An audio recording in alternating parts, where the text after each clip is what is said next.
الحمد لله رب العالمين وصلى الله وسلم وبارك على نبينا محمد وعلى آله وصحبه أجمعين أما بعد. On continue la lecture du livre Qasasul Anbiya, Cheikh Abdurrahman ibn Nasr al-Sa'di, rahimahullah ta'ala. La semaine dernière, on avait terminé l'histoire de Suleyman, de Daoud et de Suleyman, alayhim as-salam. Aujourd'hui, on entame l'histoire de Ayyub, alayhi salatu wassalam. قال الشيخ السعدي رحمه الله قصة أيوب عليه الصلاة والسلام. كان أيوب من أنبياء بني إسرائيل ومن الأصفياء الكرام، وقد ذكره الله في كتابه وأثنى عليه بالخصال الحميدة عموما والصبر على البلاء خصوصا، فإن الله تعالى ابتلاه بولده وأهله وماله ثم بجسده، فأصابه من البلاء ما لم يصب أحدا من الخلق، فصبر لأمر الله ولم يزل منيبا لله. L'histoire de Ayyub alayhi salam. Ayyub faisait partie des prophètes envoyés aux fils d'Israël. Parmi les prophètes envoyés aux fils d'Israël, il faisait partie des plus purs et des plus honorables, alayhi salatu wassalam. Allah Azza wa Jalla a cité dans son noble livre et a cité de nombreuses qualités le concernant, alayhi salatu wassalam.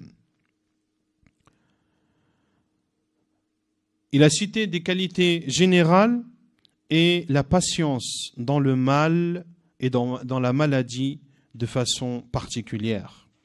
Car Allah Azza wa Jal a éprouvé Ayyub alayhi salam dans ses enfants, dans sa famille, dans ses biens, puis dans son corps.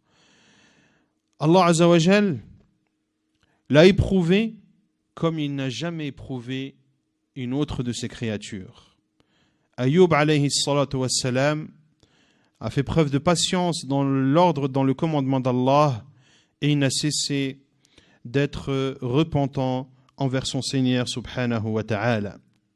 ولما تطاول به المرض العظيم ونسيه الصاحب والحميم نادى ربه أني مسني الضر وأنت أرحم الراحمين، فقيل له اركض برجلك فركض فنبعت بركضته عين ماء بارد، فقيل له اشرب منها واغتسل، ففعل ذلك فأذهب الله ما في باطنه وظاهره من البلاء. Et lorsque l'immense maladie est restée un long moment, au point que ses amis, de façon générale, et ses amis proches, l'aient oublié et délaissé.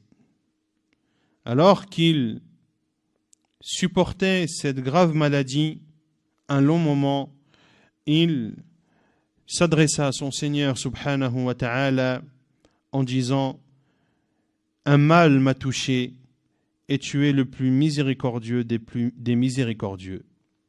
Il lui a été dit: urkud birijlik, frappe la terre de ton pied.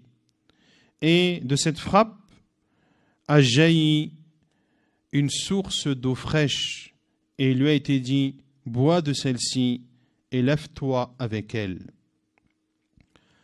Il a fait cela, alayhi salatu wassalam, et Allah Azza wa Jal a enlevé sa maladie, ce qui en apparaissait comme ce qui était à l'intérieur. ثم أعاد الله له أهله وماله وأعطاه من النعم والخيرات شيئا كثيرا، وصار بهذا الصبر قدوة للصابرين وسلوة للمبتلين وعبرة للمعتبرين. Puis Allah Azza wa Jal lui a rendu sa famille, ses biens, et lui a donné des bienfaits en grande abondance. Et il fut, à travers cette patience, alayhi salatu wassalam, un guide pour les patients, une consolation pour ceux qui sont éprouvés et un signe pour ceux qui méditent. Puis le Cheikh Sa'di rahimahullah cite en annotation un hadith, le hadith de Anas ibn Malik radiyallahu anhu, rapporté par Abu Ya'la, par Al-Hakim dans son Mustadrak, par l'imam Ibn Hibban, et c'est un hadith authentifié par Cheikh Al-Albani rahimahullah ta'ala. Il dit à Cheikh Sa'di: وفي الحديث عن أنس بن مالك رضي الله عنه عن النبي صلى الله عليه وسلم قال: إن نبي الله أيوب صلى الله عليه وسلم لبث به بلاؤه 18 سنة، فرفضه القريب والبعيد إلا رجلين من إخوانه كانا يغدوان إليه ويروحان، فقال أحدهما لصاحبه ذات يوم: تعلم والله لقد أذنب أيوب ذنبا ما أذنب أحد من العالمين. فقال له صاحبه: وما ذاك؟ قال: منذ 18 سنة لم يرحمه الله فيكشف ما به. فلما راح إلى أيوب لم يصبر الرجل حتى ذكر ذلك له، فقال أيوب: لا أدري ما تقولان، غير أن الله تعالى يعلم أني كنت أمر بالرجلين يتنازعان فيذكران الله، فأرجع إلى بيتي فأكفر عنهما كراهية أن يذكر الله إلا في حق. قال: وكان يخرج إلى حاجته، فإذا قضى حاجته أمسكته امرأته بيده حتى يبلغ، فلما كان ذات يوم أبطأ عليها، وأوحي إلى أيوب أن يركض برجلك، هذا مغتسل بارد وشراب، فاستبطأته فتلقته تنظر، وقد أقبل عليها قد أذهب الله ما به من البلاء، وهو أحسن ما كان. فلما رأته قالت: أي بارك الله فيك، هل رأيت نبي الله هذا المبتلى؟ والله على ذلك ما رأيت أشبه منك إذ كان صحيحا. فقال: فإني أنا هو. وكان له أندران، أندر للقمح وأندر للشعير، فبعث الله سحابتين، فلما كانت إحداهما على أندر القمح أفرغت فيه الذهب حتى فاض، وأفرغت الأخرى في أندر الشعير الورق حتى فاض. رواه أبو يعلى وصححه الحاكم وابن حبان وصححه الألباني في الصحيحة. Donc le Cheikh Sa'di rahimahullah cite en annotation le hadith de Anas ibn Malik radiyallahu anhu qui rapporte du prophète sallallahu alayhi wa sallam qui dit: Allah Azza wa Jal, le prophète d'Allah Ayyub, est resté dans sa maladie 18 ans, au point que les rejetés, le proche comme le lointain, sauf 2 hommes parmi ses frères. Et on verra par la suite que sa femme également était l'une des rares à ne pas avoir délaissé Ayyub alayhi salam. Sauf 2 hommes parmi ses frères qui venaient le voir puis repartaient. L'un de ces hommes a dit à son compagnon un jour: tu sais, par Allah, Ayyub a dû faire un péché que personne d'autre n'a fait dans les mondes. Et l'homme lui a dit: pourquoi cela?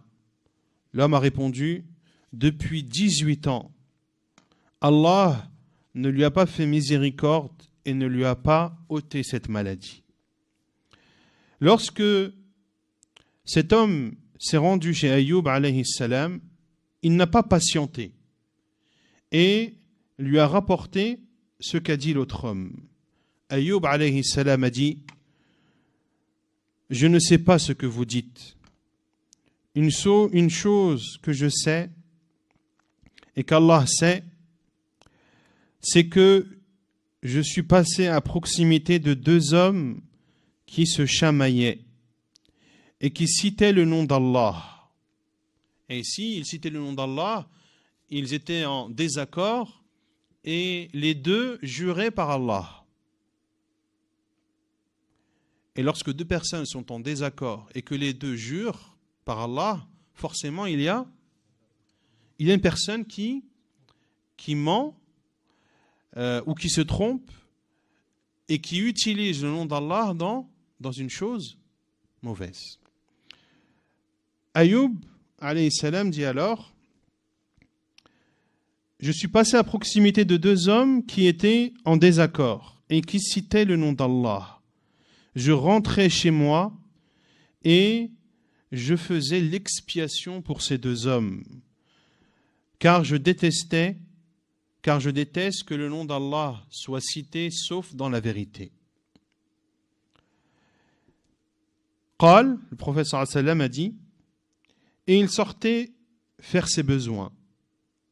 Lorsqu'il terminait, sa femme le prenait par la main jusqu'à le ramener chez lui. Jusqu'au jour où Ayoub alayhi salam a tardé. Et il a été révélé à Ayoub: Urkud bi rijlik, hadha mughtasalun baridun wa sharab. Frappe la terre de ton pied, voici une eau fraîche pour te laver, et voici de quoi boire. La femme de Ayoub alayhi salam l'a attendu longtemps. Et elle commençait à le chercher jusqu'à ce que vienne à elle un homme,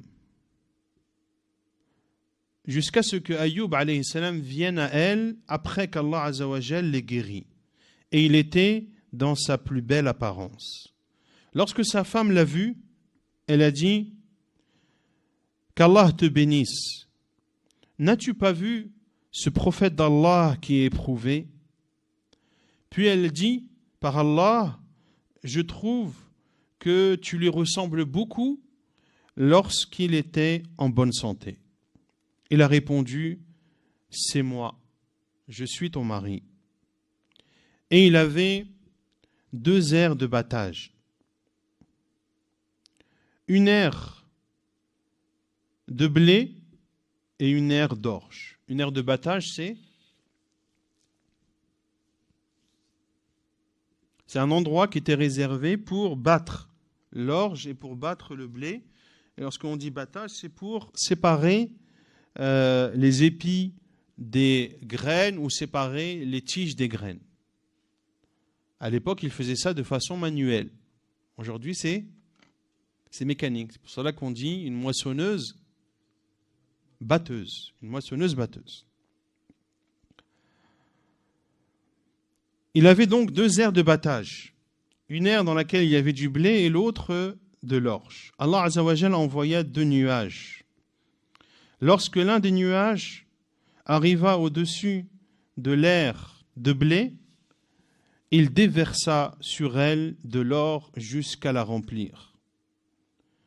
Et l'autre nuage, lorsqu'il se positionna au-dessus de l'aire d'orge, déversa sur elle de l'argent jusqu'à la remplir. ثم قال الشيخ السعدي: وكان في مرضه قد وجد على زوجته المرأة البارة الرحيمة في بعض شيء فحلف أن يجلدها 100 جلدة فخفف الله عنه وعنها وقيل له: وخذ بيدك ضغثا حزمة حشيش أو علف أو شماريخ أو نحوها فيها 100 عود فاضرب به ولا تحنث أي ينحل بذلك يمينك. وفي هذا دليل على أن كفارة اليمين لم تشرع لأحد قبل شريعتنا وأن اليمين عندهم بمنزلة النذر الذي لا بد من وفائه. وفي هذا دليل على أن من لا يحتمل إقامة الحد عليه لضعفه ونحوه أنه يقام عليه مسمى ذلك لأن الغرض التنكيل وليس الإتلاف والإهلاك.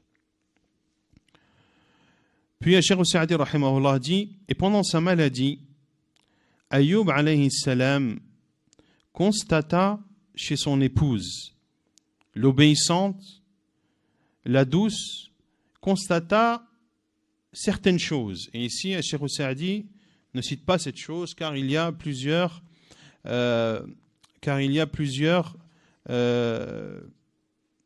versions. Parmi ces versions, le fait que le diable est venu pour lui soumettre un remède à la maladie de Ayyub. Et Ayyub alayhi salam sut à travers ces paroles que celui qui lui avait dit cela était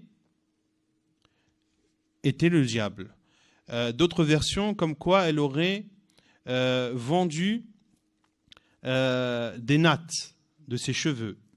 Car, comme la maladie était longue, elle devait trouver des moyens de subsistance. À la kulli hal, il n'y a rien de concret et d'avéré, de confirmé à 100% sur la chose que Ayyub alayhi salam a reproché à son épouse.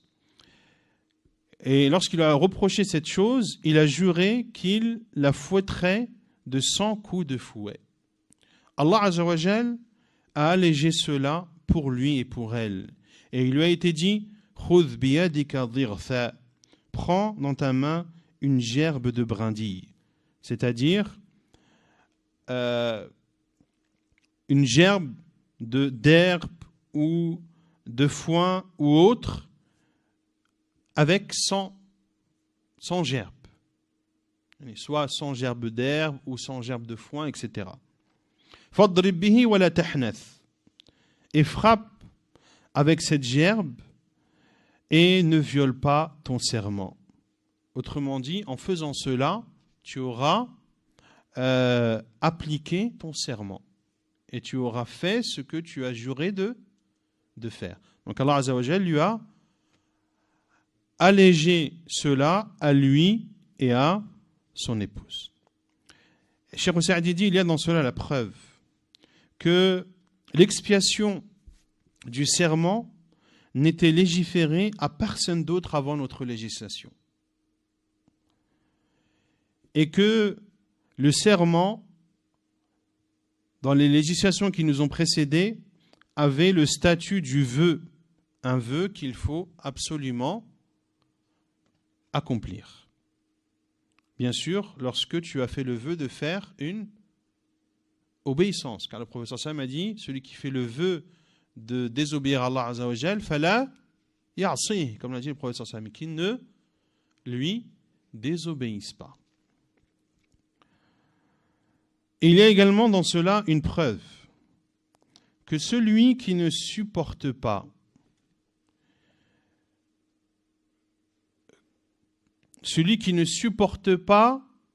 qu'on lui inflige une sentence de par sa faiblesse ou autre, que l'on doit lui infliger ce qui porte son nom. Car le but est de punir et non pas de détruire. Et ici dans la traduction, ils ont fait un non-sens.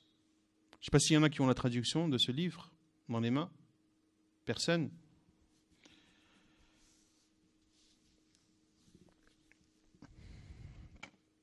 Dans la traduction, ils ont dit que celui qui ne peut pas supporter une sentence, de par sa faiblesse ou autre, que celle-ci est reportée. Que celle-ci est reportée à plus tard. Or, ce n'est pas ce que le cheikh le dit. Le cheikh Saadi dit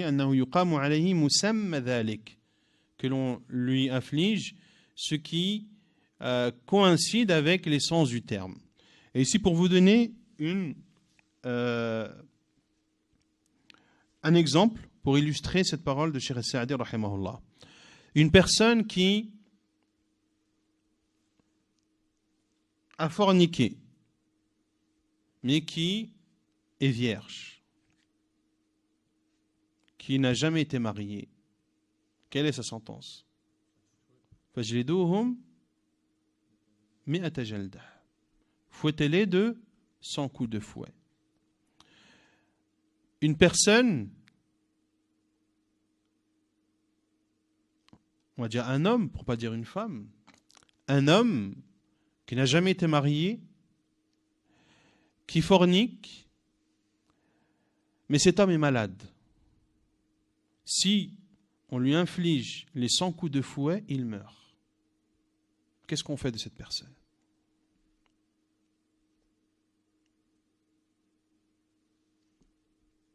Le but de sa sentence, est-ce de le tuer ou de le punir? De le punir. On ne va donc pas lui infliger une sentence qui va le tuer. Donc, on lui infligera, ou le gouverneur ou celui qui prend sa place, lui donnera les coups de fouet qui suffiront à lui donner la leçon sans pour autant causer sa mort.